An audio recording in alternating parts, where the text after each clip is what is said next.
Hey, good morning, everyone. It's Monday morning, and just want to go over a couple things, go over the slideshow really quickly, and just kind of make sure everybody's on the same page. So a lot of you guys are doing really good with this, with doing everything online. Some of you guys are struggling, and I've gotten some emails from some people about their grades, and I'm going to go over a couple things which will help your grades, mainly teaching you guys what it is to actually give an effort. So I think that's a problem with a lot of you guys. You just want to bust through assignments, and that's not really getting it done. So hope everybody's good.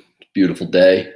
Looks like some things are going to open up at the end of the week. So maybe, I don't know, maybe we're starting to get back to a little bit of normal, but who knows?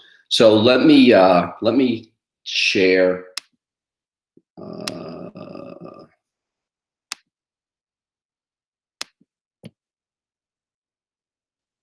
All right, so here's our Google page. Here's our Google Classroom. Okay, and right at the top, there's our little clipboards. We know this is an assignment. Okay, when you go towards the assignment, and this is what the assignment looks like. I have it open already. This is a worksheet. Listen, I am not a fan of worksheets. You guys that have had me before, we don't really do worksheets, but there's no way that I can have a discussion in class when we're not in class. So I have to do the worksheet.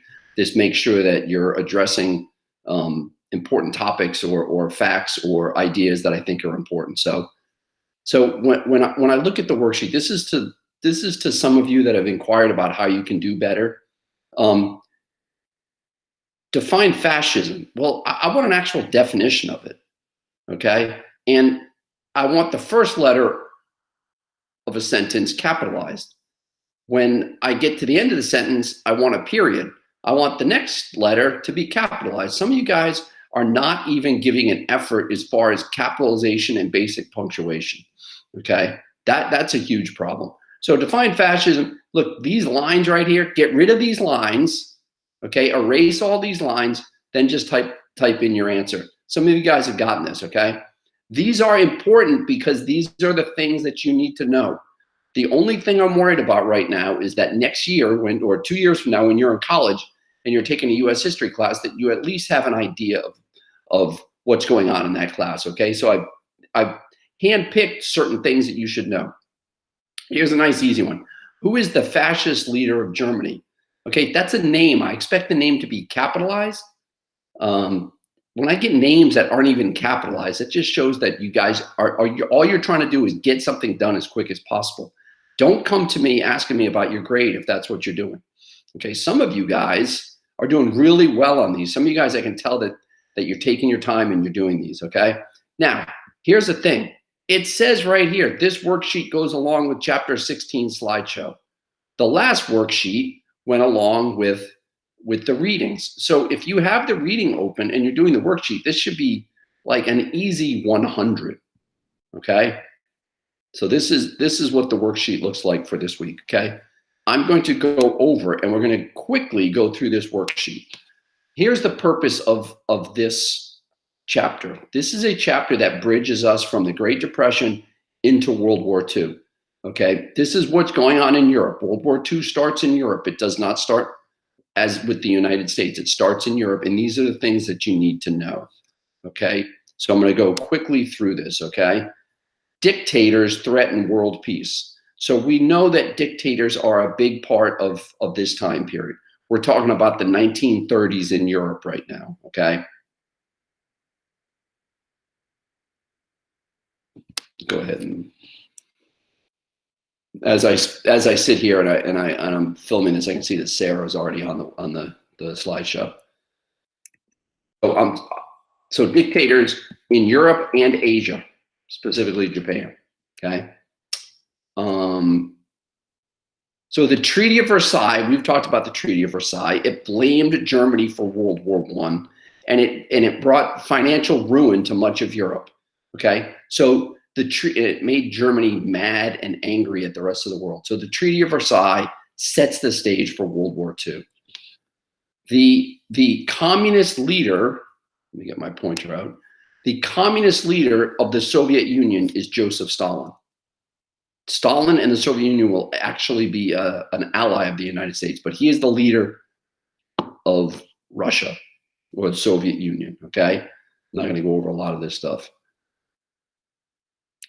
Okay, this is very important. Fascism. We need to understand fascism. That's one of the questions on the worksheet.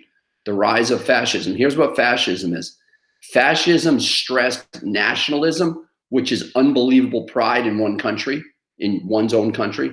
Fascism stressed nationalism and placed the state, meaning the country, placed the country ahead of the individual.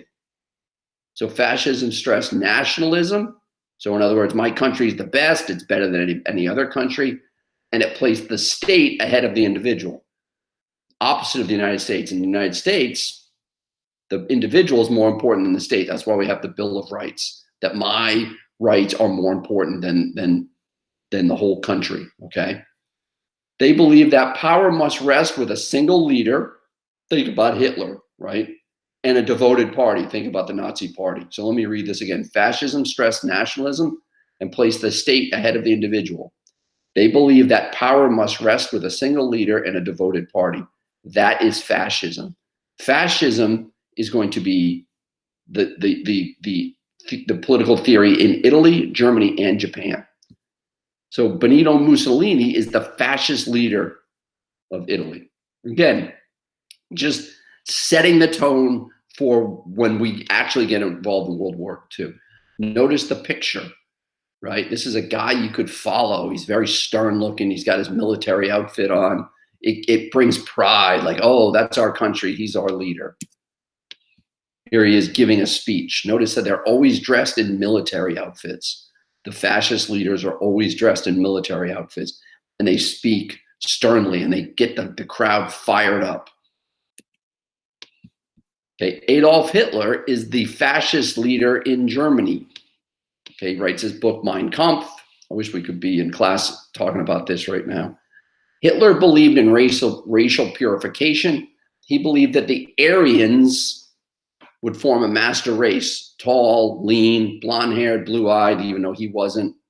Okay, he believed in extreme nationalism and believed that all German-speaking people should be united in one German empire. This is a picture of young Hitler. Again, military outfit on, very stern looking. Okay, this is somebody that people could follow.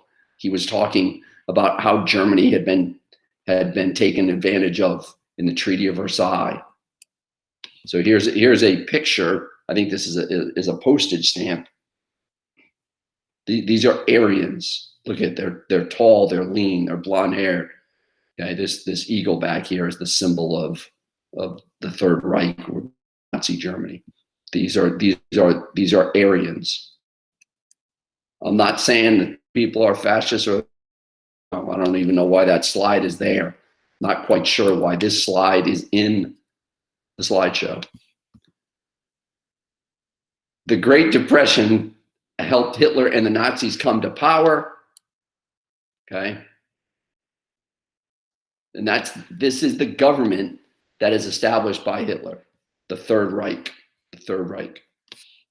Notice this is a very powerful symbol with the eagle above the swastika. In Japan, militarists gained control, same as fascists, okay? Same as fascists. Same thing was happening in Japan. This is Tojo, notice, in the military outfit. He was the supreme military leader. This is a picture of Hirohito, who was the emperor. Again, notice he's in the military outfit, okay? So Hirohito was the emperor. The Japanese believe that the emperor is a descendant of a god. So when they looked at the emperor, they believed that he was deity, that he was a god. Hirohito appointed Tojo to be the militaristic leader of Japan. So those are two important people. So Germany begins to build up their army. You read about this, German troops take over the Rhineland, which was a German-speaking area. No one did anything to stop Hitler. Mussolini invades Ethiopia. Again, I'm just going over some basic stuff today. The United States responds cautiously. The United States did not want to be involved in World War II at this. Let me back up. There is no World War II going on. But the United States did not want to be involved in European affairs in the mid to late 30s because We were trying to get out of the Great Depression. Okay. We passed things called the Neutrality Acts because we wanted to be neutral. Japan invades China in 1937. Here's a cartoon. U.S., the people, we keep out of Europe. Remember, it had only been at this point, not even 20 years since the United States was involved in World War I. Okay. So they did not want to be involved in another war. So keep U.S. out of the war, be neutral. So all of a sudden there's going to be war, and Germany and Hitler is going to use what's known as the Blitzkrieg. Now, this is just a rehashing, and you guys have read all about this. Blitzkrieg means lightning war, means that they come in fast with tanks and with airplanes and with troops to avoid trench warfare, which was what had gotten all the armies bogged down in World War I. So they used Blitzkrieg. Let me keep going. So this is what happens. This is fascism. Notice the flags are up. This is like, yes, we can salute the flag. We are so proud of what we have become. And notice all the people with they're raising their hand in honor of the Nazi army. At the beginning of this time, people wanted to appease Hitler. They were nervous. They didn't want another world war. So what they did was they appeased Hitler. They let him take over the Rhineland. They let him take over the Sudetenland. They thought that if they just gave him a little bit of what he wanted, then he would not want to go any farther. We know now in history that this is wrong. So here is a picture of, this is Hitler. This is Neville Chamberlain from England. And they're shaking their hand, and Hitler's like, don't worry, that's all I wanted. It's one of those lands that were German speaking. Obviously, we know that this is one of the biggest mistakes definitely in the 20th century, but maybe in the course of human events. German troops poured into what was left of Czechoslovakia in 1939. And then this date right here, September 1st, 1939, this is the date that historians say World War II started. This is when Germany goes into Poland and takes over Poland. Okay. The German Luftwaffe, which is their air force, roared over Poland, raining bombs, tanks raced across Poland. This was the Blitzkrieg or Lightning War. So September 1st, 1939, I think you guys studied this last year too in world history. This is the date that World War II began. And then Hitler goes on and he attacks all of Europe. Eventually he overtakes France. And then we get to the Battle of Britain. This is on your worksheet. The Battle of Britain, remember, England is an island. So Hitler could not use Blitzkrieg because he couldn't roll tanks into Britain. So he decided he would bomb Britain using the Air Force for a month or two. Britain would give in, and then they could sail across and overtake. Britain did not give in. Okay, the Battle of Britain is this battle that takes place in the air over Britain. Okay, Britain does not give in, and then eventually on September 15th, 1940, that's the day 185 German planes were shot down. Britain fights back, and eventually Hitler and the Nazi army, they stop trying to bomb Britain. So this is the first line of defense. This is the Battle of Britain, is an air battle that takes place over England, over Britain, between England and the Nazis. That's on the sheet. So this is what it looked like on just an average morning during the Battle of Britain. People would come out. They would see what kind of damage. Those of you guys that have seen The Lion, the Witch, and the Wardrobe, the very first scene in the movie, the kids are being taken out to the country. That's because they took all the kids out of London, because that's specifically London. That's what Hitler was bombing. So, and the famous quote, "Never was so much owed by so many to so few," meaning the Air Force, the Royal Air Force that defeated the Nazi Air Force. You know what the Holocaust is. I wish we had more time to go over it. You know that Hitler tried to annihilate the Israelites, the Jews. The thing I want you to understand, Kristallnacht, is the night that it started. Okay, they went through Germany and attacked Jewish homes. They attacked Jewish businesses. They attacked synagogues. But here's the thing, that nobody wanted the Jewish immigrants. The United States didn't want them. The rest of Europe didn't want them, because at first Hitler tries to kick them out. But this is what I want you to understand. Hitler's final solution was the idea that just kill all the Jews. And this is what he attempts to do over the next 5 years. Ends up killing between 6 million and 8 million. He also kills gypsies, Freemasons, Jehovah's Witnesses, homosexuals, mentally deficient and mentally ill, physically disabled and incurably ill. Because he's trying to build a master race. And you guys have studied this a lot, I know that. So there was some 20th century genocides, just in case you're a fan of genocides. I'm not a fan, but you get my point that you're interested. So the Rwandan genocide, 800,000 people. We actually have a family at Rose Hill that the dad escaped the Rwandan genocide. So we do start moving towards war. Okay, we start moving that way. We have alliances with France and with England, and I think the United States starts understanding that what is going on in Europe and even what's going on in Asia is not good. Okay. I'm not really going to go into a lot of this. We do give Britain we give them some military equipment. We make let me get to this. Oh, Roosevelt runs for a third term during this. This is odd, because nobody had ever run for a third term as president. You can't do that now, because we amended the Constitution that says you can only be elected twice. But this had not ever happened. The only reason nobody had run for a third term is George Washington, after his second term, had voluntarily stepped down. So Roosevelt, though, runs for a third term and he wins. So he's the first guy to ever be a three-term president. He'll end up being a four-term president. So he beats Wendell Willkie. And here's what the map looked like. You can see he wins pretty easily. So still very popular, even though the Great Depression was still raging. The Lend-Lease. FDR starts the draft, because FDR knows we're going to eventually go to war. Try not to get too involved with this.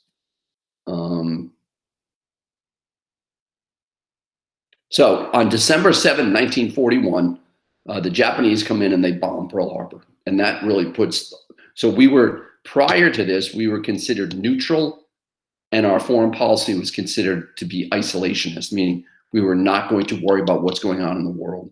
And we were neutral, meaning we weren't going to take a side in a war. Okay, that's prior to December 7, 1941.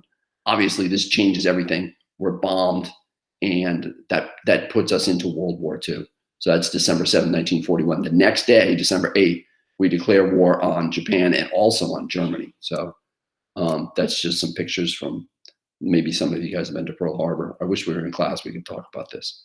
All right, let me get out of this.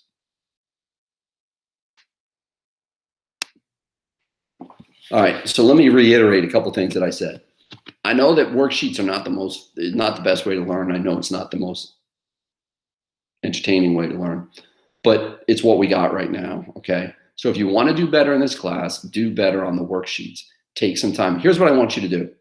And those of you that have asked me about your grade, you know who I'm talking about. Take the worksheet and show it to your mother or your father and say, hey, is this well done? Should I hand this in? And if they say it's well done, then I guess there's nothing you can do. But I'm pretty sure that they wouldn't say that. So take some time, do these correctly. On Wednesday, come back and I'll have a review for you on this chapter. It's a short chapter. It's just getting us to World War II. And then a week from today, on Monday, we'll take a quiz covering this chapter, and then we'll be in World War II. We'll try to get World War II. That's unfortunately as far as we're probably going to get. So do the worksheet. The worksheet for this week is due on Wednesday. Okay. And then come back Wednesday. I'll have a video and we will, I'll review this chapter. So right now, what you have to do, make sure every worksheet that we've done is handed in. That's the most important thing. Okay. And then this one that is up on Google Classroom right now, it's due on Wednesday, the 29th. So if you have any questions, please feel free to contact me. Thanks.